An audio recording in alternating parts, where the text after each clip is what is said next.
Assalamualaikum warahmatullahi wabarakatuh. Sahabat beriman yang dirahmati Allah, jika video ini muncul di berandamu, ini adalah petunjuk dari Allah kepadamu. Setidaknya sempatkan menulis selawat kepada Rasulullah SAW di kolom komentar. Insya Allah bisa menjadi bukti kecintaan kita untuk mendapat syafaat kelak di akhirat. Dan saya ucapkan banyak terima kasih kepada para sahabatku semua yang telah like, komentar, dan subscribe channel ini. Saya doakan semoga tetap dalam keadaan sehat walafiat dan selalu diberikan rezeki yang berlimpah oleh Allah Subhanahu wa Ta'ala. Amin ya Rabbal Alamin. Sahabat beriman yang dirahmati Allah, setiap kita pasti pernah mendengar istilah siksa kubur, sebuah keadaan yang membuat kita merenung, sebab ia adalah fase pertama setelah kematian. Rasulullah Sallallahu Alaihi Wasallam pernah bersabda, sesungguhnya kubur itu adalah tempat pertama dari tempot-tempot akhirat. Jika seseorang selamat darinya, maka sesudahnya lebih mudah. Namun jika dia tidak selamat darinya, maka sesudahnya akan lebih berat baginya. Hadis riwayat Tirmizi, Ibnu Majah. Artinya, alam kubur adalah gerbang menuju nasib kita di akhirat. Di sanalah manusia diuji untuk pertama kali, ditanya oleh malaikat, dan mulai merasakan apakah kuburnya menjadi taman surga atau jurang neraka. Pertanyaan penting pun muncul. Apakah ada amalan yang bisa menyelamatkan seorang hamba dari siksa kubur? Jawabannya, ada. Bahkan Nabi Muhammad SAW mewariskan kepada kita satu ayat, satu surah penuh yang bisa menjadi penyelamat. Sahabat beriman yang dirahmati Allah, kematian bukanlah akhir, melainkan pintu menuju kehidupan berikutnya. Saat ruh dicabut, manusia memasuki alam barzakh, sebuah alam perantara antara dunia dan akhirat. Di alam inilah malaikat Munkar dan Nakir datang menanyai, siapa Robmu? Apa agamamu? Siapa nabimu? Bagi orang beriman, pertanyaan itu mudah dijawab, karena sepanjang hidupnya ia mengingat Allah. Tetapi bagi orang yang lalai, mulutnya akan terkunci, lidahnya kelu, tidak bisa menjawab. Disinilah awal azab kubur terjadi. Rasulullah bersabda, sungguh, jika tidak, karena aku khawatir kalian akan berhenti menguburkan mayat, niscaya aku akan memohon kepada Allah agar memperdengarkan kalian azab kubur yang aku dengar. Hadis riwayat Muslim. Ini menunjukkan betapa pedihnya azab kubur, sampai-sampai Nabi mendengarnya dan tidak ingin umatnya pun mendengar, karena bisa membuat ketakutan yang luar biasa. Kita sering mengira bahwa siksa kubur hanya untuk orang-orang kafir atau pelaku dosa besar. Padahal Rasulullah memperingatkan bahwa ada dosa-dosa sepele yang bisa menjadi penyebab siksa kubur. Dalam hadis sahih disebutkan, sesungguhnya kebanyakan azab kubur disebabkan karena tidak bersuci dari air kencing dan suka mengadu domba. Hadis riwayat Ahmad, Abu Daud. Dua hal kecil namun fatal. Tidak menjaga kebersihan saat buang air kecil, menganggap remeh najis, padahal ia bisa membatalkan salat dan menghalangi diterimanya ibadah. Mengadu domba, memecah belah persaudaraan dengan yukla. Mungkin hanya satu kata, tetapi bisa menghancurkan hubungan antar manusia.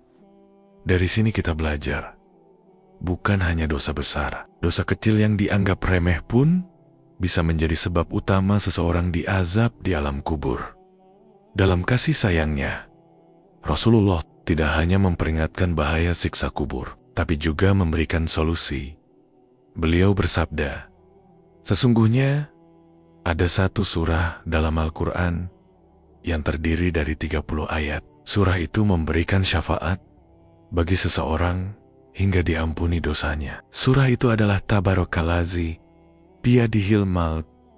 Surah Al-Mulk, hadis riwayat Tirmizi, Ahmad, Abu Dawud, Ibnu Majah. Dalam riwayat lain, surah Al-Mulk adalah penghalang, penyelamat dari siksa kubur. Hadis riwayat Nasai, Al-Hakim. Inilah wasiat agung Nabi. Surah Al-Mulk menjadi benteng bagi orang yang membacanya. Mengapa surah Al-Mulk memiliki kedudukan khusus hingga mampu menyelamatkan dari siksa kubur? Karena isi surah ini adalah pengingat tentang hakikat hidup, mati, dan kekuasaan Allah. Mari kita lihat ayat kedua yang sangat masyhur. Dialah Allah yang menciptakan mati dan hidup untuk menguji kamu. Siapa di antara kamu yang lebih baik amalnya? Dan Dia Maha Perkasa, lagi Maha Pengampun. Quran, Surat Al-Mulk 2. Ada 3 pelajaran besar dalam ayat ini. Kematian dan kehidupan adalah ciptaan Allah. Kita tidak bisa lari darinya.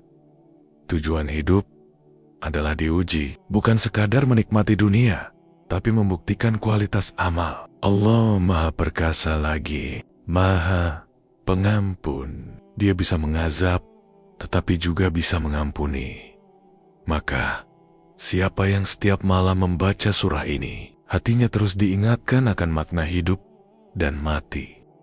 Para ulama menafsirkan bahwa ketika seseorang yang istiqomah membaca surah Al-Mulk dimasukkan ke dalam kubur, surah ini akan datang menemaninya, melindunginya, dan memohonkan syafaat kepada Allah agar ia terhindar dari azab.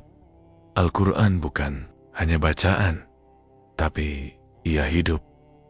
Ia bisa menjadi penolong bagi pembacanya. Rasulullah bersabda, "Bacalah Al-Quran, karena sesungguhnya ia akan datang pada hari kiamat, memberi syafaat bagi para pembacanya." Hadis riwayat Muslim. Bayangkan, di saat kita sendirian di kubur, gelap, tanpa teman, hanya amal yang menemani. Dan salah satu amal yang bisa menjadi pelindung adalah surah Al-Mulk. Agar surah Al-Mulk benar-benar menjadi penyelamat, maka ada beberapa langkah yang harus kita lakukan. Membacanya setiap malam sebelum tidur. Rasulullah tidak tidur sebelum membaca surah Al-Mulk. Hadis riwayat Nasai. Jadikan ini kebiasaan harian. Menghayati maknanya. Jangan hanya sekadar melafalkan, tapi renungi setiap ayat. Misalnya ayat 15. Dialah yang menjadikan bumi itu mudah bagi kamu. Maka berjalanlah di segala penjurunya, dan makanlah dari rezekinya.